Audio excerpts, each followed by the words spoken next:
Virgo, Tarot Express tayo ngayon at ito ang reading for June 2022, Sun, Moon, Rising Sign and Venus. General reading para sa Virgo. Kunin nyo lang kung ano yung nakarelate kayo at kung hindi nakarelate, okay lang yon. Pwede yung mensahe sa susunod na buwan nang siyang makaka-relate tayo. So, subscribe lamang po tayo para maabutan natin yun. Uy, lumilipad ang cards. Okay. Mukhang matagal nang meron tayong kumbaga long-standing issue. Matagal na tayo merong issue. I don't know yet kung sa relationship. Mukhang sa relationship. Oh, aalis ka na finally. Matagal nang may long-standing issue at matagal mo na rin pinag-iisipan o pwede din na matagal mo nang dinadala itong love issue, relationship issue. Nahihirapang magdesisyon, nahihirapang pumili. Laging before to ng world card yung pagsasarado na nung kabanata na yun ng buhay mo, pero wala ka pa doon. Mag-iisip ka, mag-overthink, ano ba gagawin ko na ba to, tatalo na ba ako, ito na ba ang bagong era ko, pero for some reason, hindi mo siya magawa. Hindi ka pumupunta palagi sa next chapter. Laging upo lamang at isip. Medyo may urong-sulong na energy tayo dito. Aalis na ako. Hindi na ako para dito. Kailangan ko na siguro explore to. Mag-i-inquire na ako para gawin to. Or naggumagawa ka ng maliliit na aksyon dun sa plano mo. Pero babalik at babalik ka rin. Sa nakasanayan. Babalik tayo sa comfort zone natin, no, Virgo. I don't know, pero ito positive, it's a positive card, satisfaction, emotional satisfaction. Masaya naman sa married life. Masaya naman sa relasyon na meron ka kung hindi man married life. Pero may kulang. Maaaring may kulang. Or maaaring pwede din na yung iba sa inyo, Virgo, ay nasa mahabang relasyon na. 14 years, 8 years, 9 years na relasyon. At iniisip mo na siguro na mag-level up. Pero deep inside, parang feeling mo hindi ka pa ready. Gusto mag-settle or not really. Siguro sinasabi ng nasa paligid na mag-settle na, magpakasal na. Pero may part sa'yo na parang hindi ko pa feel. Siguro in denial ka din o hindi mo maamin sa sarili mo na hindi mo pa talaga feel at hindi mo ma-pinpoint yung dahilan bakit nandyan pa rin kayo. Ayaw mong sabihin na non-committal ka, ayaw mo ng relasyon kasi nasa relasyon ka nga, tumagal yung relasyon niyo eh. Tapos okay naman kayo, masaya naman kayo. Pwede din na yung iba sa inyo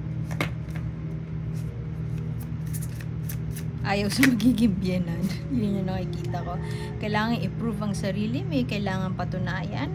Pwedeng hindi pa graduate yung iba sa inyo or wala pang trabaho kaya nagdadalawang isip kung para sa'yo ba itong pagse-settle down. Merong tao sa paligid mo, pwedeng Aries, na nagdidikta kung ano yung gagawin.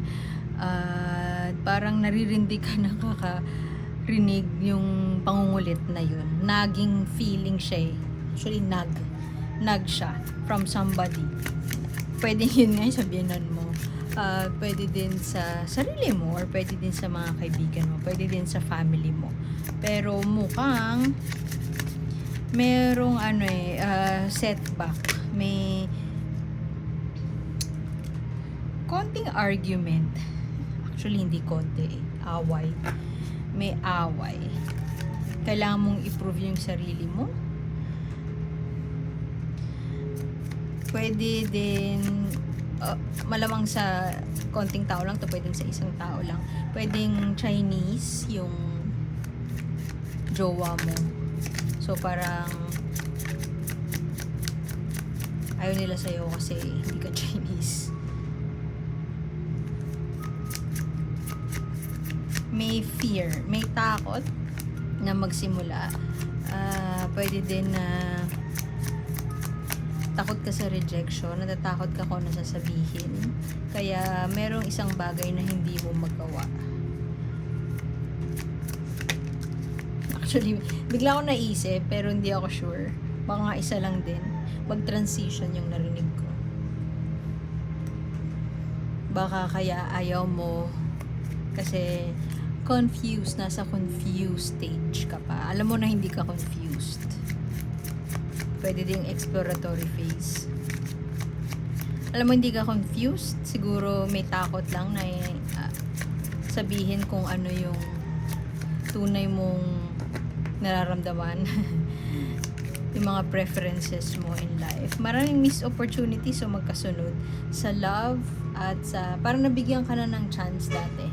Pero mukhang hindi titigil si universe na bigyan ka ng chance. Paulit-ulit ka niya bibigyan ng chance. Pwedeng tower na yung susunod. Tower is sampal na ni yun. Sasampalin ka na ni universe pag hindi ka pa kumilos.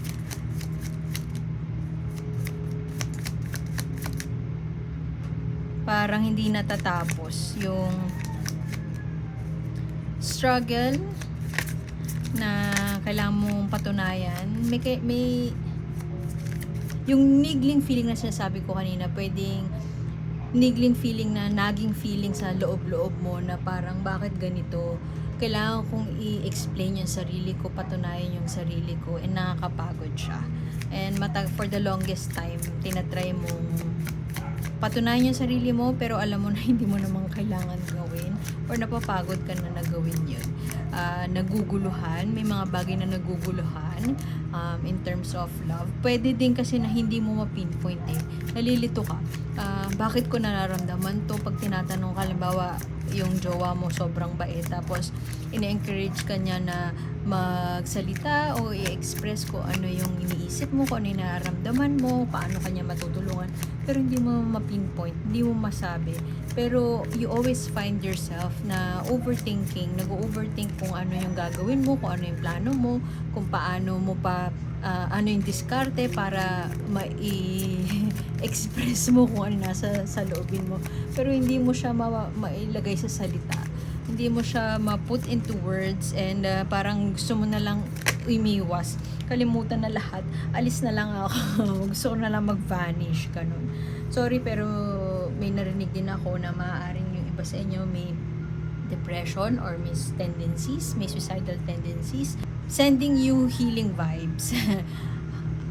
Dear Virgo. May energy ng repression.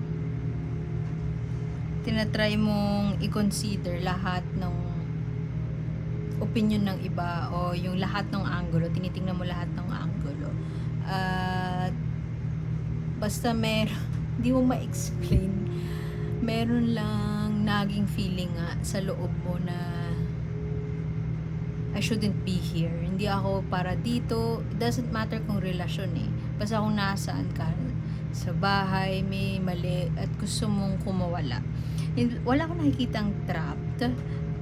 Pero more of gusto mong may need lang na umalis na. At may need lang na i-fulfill na kung ano yung tunay na magpapaligaya sa'yo. Yung iba sa inyo pwede din na medyo contradictory kasi yung core energies mo maganda. May pag-acknowledge na ng pagmamahal sa sarili at meron na ring pag-acknowledge ng kung ano yung makakapag pasaya sa'yo.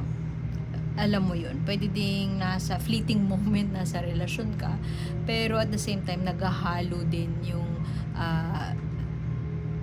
emosyon na masaya ka but not really. May hinahanap ka May hinahanap ka, dear Virgo. Pero wala tayong lakas ng loob para gawan ng paraan o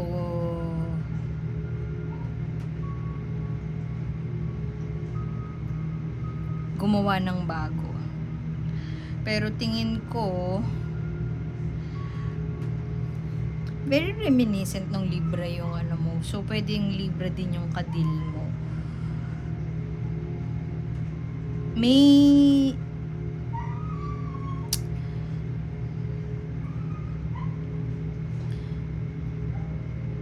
may swerte na darating. Siguro yun yung magiging trigger para mailabas mo kung ano yung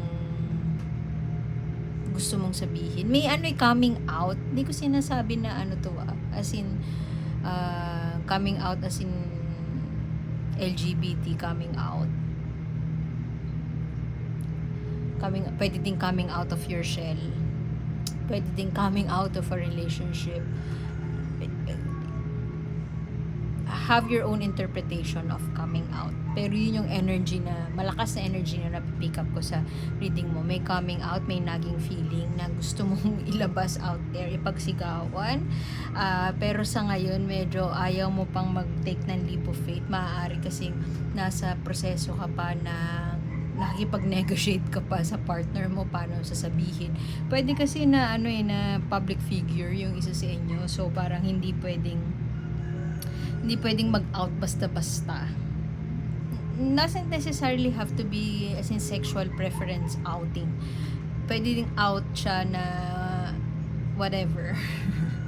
Na pag-out na hindi pala ako masaya sa ginagawa ko. Yung ganun tipo.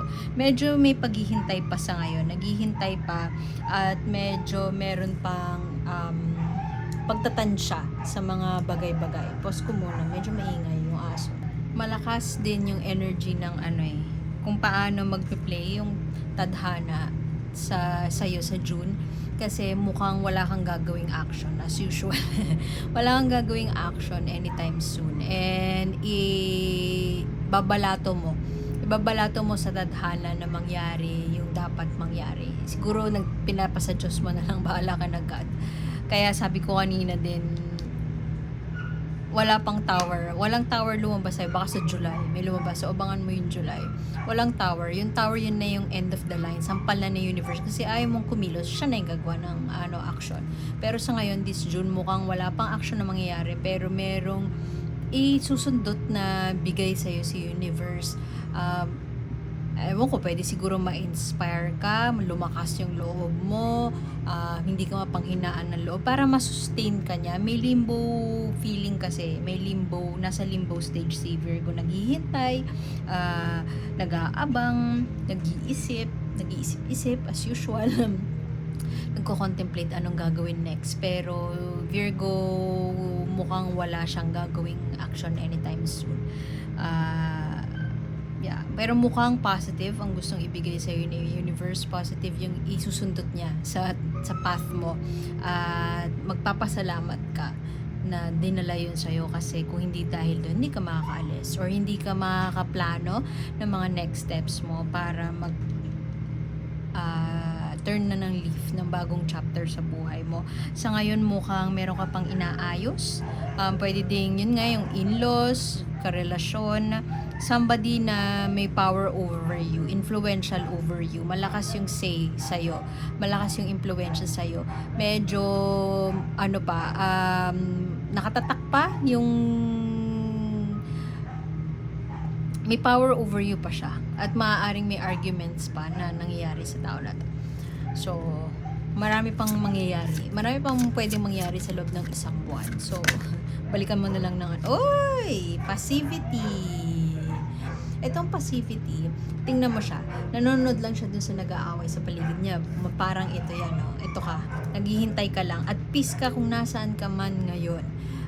Pero, tandaan mo na dalawa lang yan, tadhana, isa ipapasa tadhana mo, or gagamitin mo yung free will mo. Gagamitin mo yung free will mo, kasi kung tutusin, tingnan mo yung blanket yung chess set, yung pattern ng chess, palda niya din, damit niya din. So in one flick of a finger, or ganun niya lang yung palda niya, mawawala, end of the game lahat. So mamimili ka, gusto mo bang passive lang, manonood ka lang, observer ka lang, o gagamitin mo free will mo para palitan or baguhin yung tadhana mo. Nasa iyo ang choice. Hindi sinasabi ni universe na maging passive ka, pero pwede din na maging passive ka. Basta may free will tayo, gamitin natin ito.